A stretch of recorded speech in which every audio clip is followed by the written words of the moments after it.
Hello everyone, আসসালামু আলাইকুম। Lifestyle with Shashi channel থেকে আমি শশী বলছি। সবাই কেমন আছেন? আশা করছি সবাই ভালো আছেন। আমরাও আলহামদুলিল্লাহ ভালো আছি। তো আবারও একটি নতুন ভিডিও নিয়ে চলে এসেছি। তো আশা করছি আপনাদের ভালো লাগবে। যদি ভালো লাগে প্লিজ ভিডিওটিতে একটা লাইক দিয়ে দিবেন।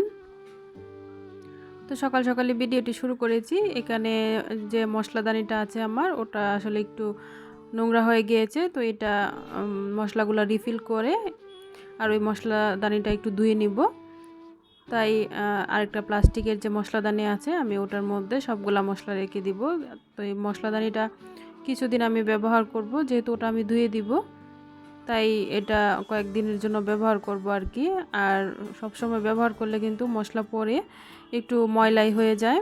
তো কয়েকদিন পর পর কিন্তু ধুয়ে নিতে হয়। তো দেখতেই তো পারতেছেন কি পরিমাণ ময়লা হয়েছে। তো সব রকম মশলা আমার একসাথেই কিন্তু এভাবে থাকে। তো হলুদ, মরিচ, ধনিয়া আর লবণ, জিরা আর পাঁচফোড়ন। আমার পাঁচফোড়ন যেহেতু আমি তেজপাতা, এলাচি, দারচিনি, লং আর পাঁচফোড়নের 5 রকম সব যেহেতু আমি একসাথে গুঁড়ো করে রাখি, তাই আমার আস্ত মশলাগুলো দরকার হয় না। তো সব আমি একসাথে ওভাবে রেখে দিই। জিরা, পাঁচফোড়ন, লবণ সহ আমি একসাথেই রাখি। তাহলে যে কোনো রান্না করতে আসলে সুবিধা হয়, মানে একসাথেই সব কিছু দিয়ে দেওয়া যায়। আর আস্ত মশলা আসলে আমার বাসায় তেমন একটা লাগে না। হয়তো বা চা যদি বানাই তাহলে লাগে, আর নয়তো বা যদি সেমাই টামাই রান্না করি তাহলে তেজপাতা ওরকম লাগে আর কি। আর যেহেতু আমি সব কিছু গুঁড়ো করে একসাথে রাখি, তা মাংস টাংস রান্না করলে কিন্তু তেমন লাগে না। তো সব রকম মশলা আমি একসাথে এভাবে রেখে দিয়েছি। তো জায়গাটা একটু মুছে নিব। তো তেলটাও আমি একটু রিফিল করে নিব। তো এই যে তেলের জারগুলাও আমি এখন নিয়ে নিয়েছি। তো একটু মুছে তারপর তেলগুলাও রেখে দিব। তেলের জারটাতে তেলটাও শেষ হয়ে গিয়েছে।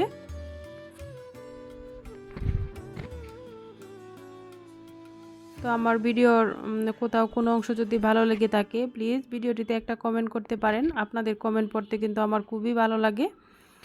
তো আমিও যে আপুদের ভিডিও আসলে সময় পেলেই দেখার চেষ্টা করি, ওদের কাছেও কমেন্ট করার চেষ্টা করি। তো আমার আসলে কমেন্ট খুব কমই আসে, তাও যদি কয়েকটা আসে আসলে জানি না কোন কোন আপুরা বুঝে বলে না না বুঝে বলে যে আমি তোমার পরিবারে চলে এসেছি, তুমি আমার পরিবারে চলে এসো। মানে এই কমেন্টটা প্রায় সময় আসে। জানি না ওটা আসলে ওরা মনে হয় না বুঝেই বলে নাকি। এটা আসলে আমার তো কিছুই না, আমার তো এটা আসলে কোনো চ্যানেলের কাতারেই পড়ে না, যেহেতু খুবই ছোট একটা চ্যানেল। তো ওরা আসলে আমার নিজেরও ক্ষতি করতেছে আর ওদেরও ক্ষতি করতেছে। আসলে ওরা হয়তো বা জানে না। তো ওই সব আপুদেরকে বলবো ধৈর্য সহকারে কাজ করতে থাকেন। আমার তো আসলে ধৈর্য তেমনভাবে আসলে হয় না। দেখা গেল মাঝে মধ্যে 1 মাস 2 মাস ভিডিও দেই না, মানে ধৈর্য কুলোয় না আর কি। তো তারপরেও যতটুকু পারি চেষ্টা তো করি, এর চেয়ে বেশি আসলে মনে হয় না যে হবেও। তো যে আপুরা ধৈর্য আছে বা যারা করতে চান আসলে করতে থাকেন, দেখা গেল যে মানুষ এমনিতেই সাবস্ক্রাইব করবে বা এমনিতেই চ্যানেলে ঘুরতে আসবে। তো আসলে এইভাবে বলে আরেকজনের ভিডিওতে গিয়ে বলে আসলে নিজের চ্যানেলের ক্ষতি করা, আরেকজনের চ্যানেলেও ক্ষতি করা, তো এটা আসলে ঠিক না। তো এই যে আমি মশলাদানিটা কিন্তু ভালো করে ধুয়ে নিতেছি। তো একটু সাবান দিয়ে ধুয়ে পানিটা কিন্তু ঝরিয়ে নিব। রান্নাঘরে আসলে আসলে গরমে অবস্থা খারাপ হয়ে যায়, কি বলবো আপুরা। তো তারপরে তো রান্না করে আসতেই হবে, কিছু তো আর করার নেই, এত পরিমাণে গরম। তো মশলাদানিটা ধুয়ে পানিটা জড়িয়ে রাখবো আর কি। এই যে ঝুড়িটার মধ্যে আমি রেখে দিতেছি। আর আমার এই লাল ঝুড়িটা কি বলবো, এত বেশি উপকার এই ঝুড়িটাতে, এত বেশি সুবিধা কাজ করতে গিয়ে। আমার যা আছে রান্নাঘরের সব কিন্তু ধুয়ে আমি সাথে সাথে ওটার মধ্যে রেখে দিই, পানিটা একদম ঝরে যায়। অনেক বেশি সুবিধা এই ঝুড়িটা ব্যবহার করতে।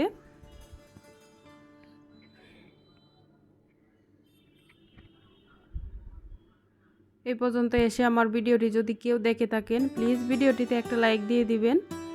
আর যদি আপনি আমার চ্যানেলে নতুন হয়ে থাকেন প্লিজ আমার চ্যানেলটিকে সাবস্ক্রাইব করে দিবেন। আর যদি ফেসবুক পেজ থেকে দেখে থাকেন প্লিজ পেজটাকে ফলো দিয়ে রাখবেন। আর এই কাজগুলো যদি আপনি অলরেডি করে থেকে থাকেন আপনাকে অসংখ্য ধন্যবাদ। তো এই যে কিছুক্ষণ পরে মশলাদানিটা কিন্তু পানিটা ঝরে গিয়েছে। তো এখন আমার যে ক্যাবিনেটটা আছে ওটার মধ্যে আমি রেখে দিব, কেননা কয়েকদিন এখন আর এটা আমি ইউজ করব না, প্লাস্টিকেরটাই কয়েকদিন ব্যবহার করব। পরের বার আবারও ওটার থেকে এটাতে রিফিল করব আর কি। এভাবেই ব্যবহার করি, এটা আসলে বেশি ব্যবহার করি, প্লাস্টিকেরটা কমই ব্যবহার করি এই আর কি।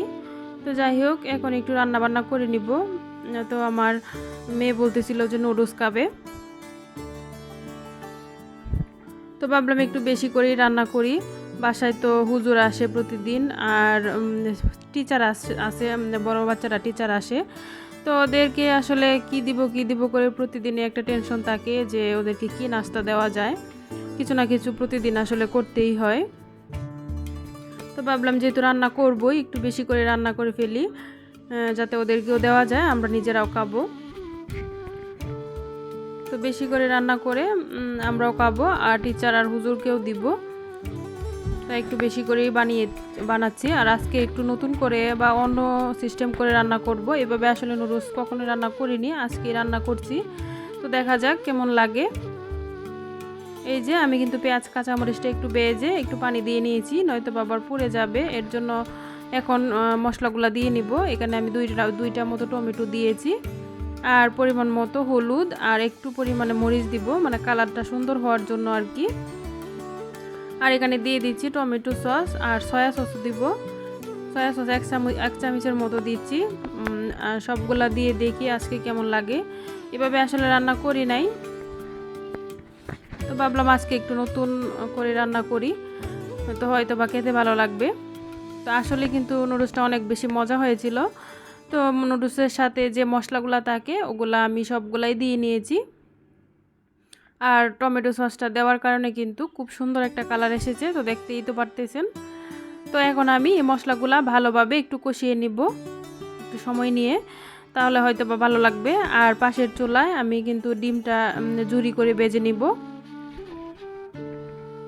তো মশলাটা কষতে থাকুক, এখানে আমি ডিমটা ঝুরি করে ভেজে নেব। আমি এখানে 3টা ডিম দিব। ডিমটা নুডলস আসলে আমার তেমন বেশি একটা পছন্দ না, তবে আমার বাচ্চারা খুবই পছন্দ করে। তো আমি 3টা ডিম নিয়েছি, এটা এখন নেড়ে চেড়ে ঝুরি করে ভেজে নিব আর কি। তো দুপুরে রান্নাটাও করে নিব। আসলে ছেলে মানুষ বাসায় না থাকলে রান্নার তেমন কোনো টেনশনও থাকে না। তো আমার হাজব্যান্ড যেহেতু থাকে না, রান্নার তেমন কোনো পেরেশানিও নেই, আর আমি তো একদমই কম খাওয়ার চেষ্টা করি, তাই আর রান্নার কোনো তেমন একটা চাপ নেই। আর আমার ছোটো বাচ্চারা যা আছে, ও মনে হয় যে 3 বেলার মধ্যে 1 বেলা খায়, মানে খেতেই চায় না, তারপরে ও জোর করে আমাকে নিজেকেই খাইয়ে দিতে হয়, এরকম করে আর কি। তো এই যে নুডলসটা কিন্তু এখন আমি ডিমটাও দিয়ে দিয়েছি, দিয়ে এখন সবগুলো একসাথে মিশিয়ে নিলেই কিন্তু নুডলসটা হয়ে যাবে। তো সবগুলো আমি একটু সময় নিয়ে কিন্তু মিশিয়ে নিয়েছি, আর নুডলস কিন্তু এখানে অনেকটা পরিমাণে হয়ে গিয়েছে।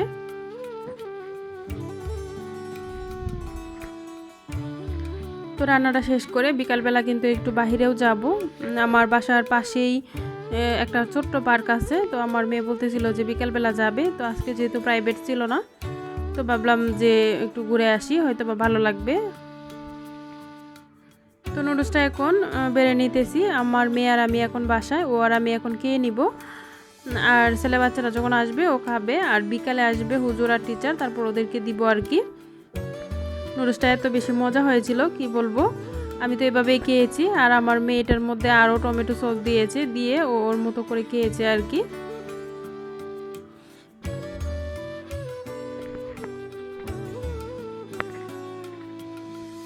সংসার জীবন আসলে সবাই ধৈর্য নিয়েই করে, যারা আসলে ধৈর্য আছে ওদেরই কিন্তু সংসার জীবনটা সুখের হয়। সংসার জীবন আসলে সবার জন্য সহজ হয় না, সহজ হয় না, কিন্তু ধৈর্য ধরলে সবার জন্যই একদিন না একদিন সুখ আর শান্তি ফিরে আসে। তো এখন আমি দুপুরে রান্নাটা করে নিব। এখানে আমি গরুর মাংস ভিজিয়েছিলাম, একটু মাংস রান্না করে নিব আজকে। তো সব রকম মশলা দিয়ে এখন আমি মাংসটা মেখে নিব।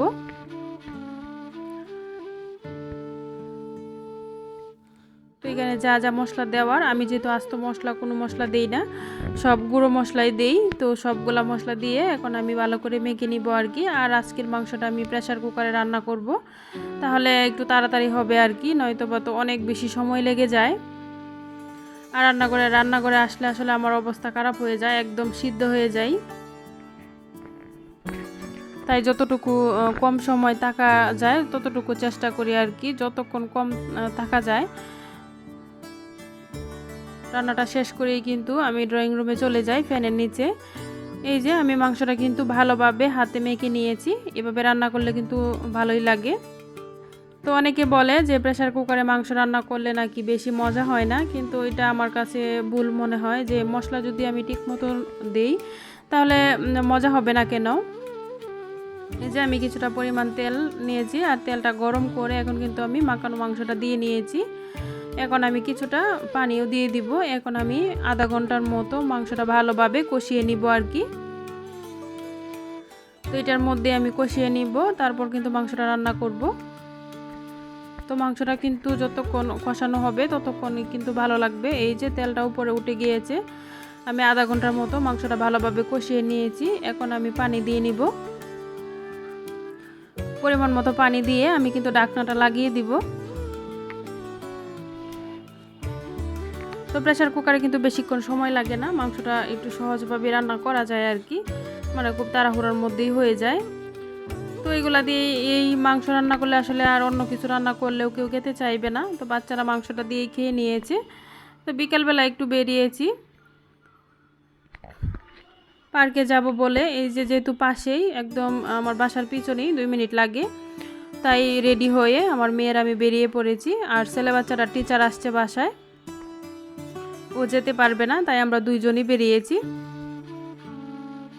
এই যে ছোট্ট একটা পার্ক, বিকালবেলা মানুষ মোটামুটি ছিল, তেমন মানুষ ছিল না, কেননা এখন তো প্রচণ্ড গরম, বিকালবেলা ভালোই রৌদ্র উঠে। তো এই যে দূরে একটা দোলনা দেখা যাচ্ছে, ওটার মধ্যে বসে আছে, আর আমি একটু দূরে বসে বাদাম খাচ্ছিলাম। তো বিকালের সময়টা আসলে খুবই ভালো লাগতেছিল। এই পার্কটাও আসলে নদীর পাড়েই, তো বসে বসে ঝিরিঝিরি বাতাস আসছিল, আর মানুষ খুব রিল্যাক্স টাইম কাটাচ্ছিল, খুব বেশি ভালো লাগতেছিল। আর আমার মেয়ে তো খুবই খুশি, বিকালবেলা আসলে ও বাসায় আসতেই চাচ্ছিল না যে আরও খেলবে। তো কিছুক্ষণ পরে আজান দিয়ে দিয়েছে, আমরা তো সন্ধ্যার কিছুক্ষণ আগেই আসলে গিয়েছিলাম, এখন আজান দিয়ে দিয়েছে। তো তারপরেও ও বাসায় যেতে চাচ্ছে না, এই যে বসে বসে খেলতেছিল। আরও 2-3টা বাচ্চা ছিল, তো ভাবলাম যেহেতু বাসা কাছেই একটু দেরি হলেও সমস্যা নেই। তো এখন বাসায় চলে যাব। তো আজকের মতো আমার ভিডিওটি এই পর্যন্তই। সবাই ভালো থাকবেন, সুস্থ থাকবেন। আল্লাহ হাফেজ, আসসালামু আলাইকুম।